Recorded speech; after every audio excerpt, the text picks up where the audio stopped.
ECC نے کراچی کے لیے بجلی 4 روپے 76 پیسے فی یونٹ مہنگی کرنے کی منظوری دے دی ہے۔ ECC نے کراچی کے لیے بجلی 4 روپے 76 پیسے فی یونٹ مہنگی کرنے کی منظوری دے دی ہے۔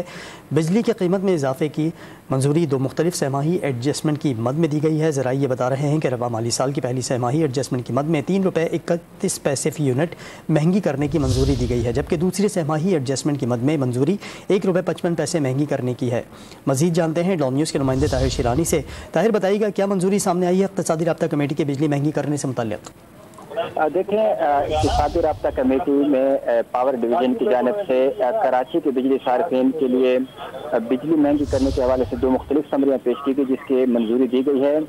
مختلف جو 2 سہ ماہی ایڈجسٹمنٹ ہے اس مد میں کراچی کے لیے بجلی 4 روپے 76 پیسے قیمت مہنگی کرنے کی منظوری دی گئی ہے، اور اس کی وجہ یہ بتائی گئی ہے کہ ملک میں بجلی کے یکساں ٹیرف کو برقرار رکھنے کے لیے یہ منظوری دی گئی ہے۔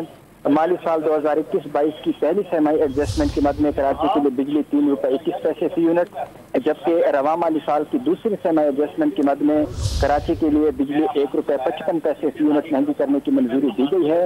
اور اقتصادی رابطہ کمیٹی کی جانب سے یہ مجموعی طور پر جو 2 سہ ماہی ایڈجسٹمنٹ ہے اس مد میں 4 روپے 76 پیسے فی یونٹ کا اضافہ بنتا ہے۔ اقتصادی رابطہ کمیٹی کے فیصلے کے مطابق جو 3 روپے 21 پیسے فی یونٹ کا اضافہ ہے وہ مارچ سے اپریل 2023 کے دوران وصول کیا جائے گا کراچی کے بجلی صارفین سے، جبکہ جو 1 روپے 55 پیسے فی یونٹ کا اضافہ ہے وہ مارچ سے مئی 2023 کے مہینوں کے دوران بجلی صارفین کے کراچی کے جو بجلی صارفین سے ان سے وصول کیا جائے گا۔ اور اس حوالے سے جو اقتصادی رابطہ کمیٹی کا جو فیصلے ہیں اس کی جو حتمی منظوری ہے وہ وفاقی کابینہ سے لی جائے گی۔ طاہر شیرانی، بہت شکریہ آپ کا۔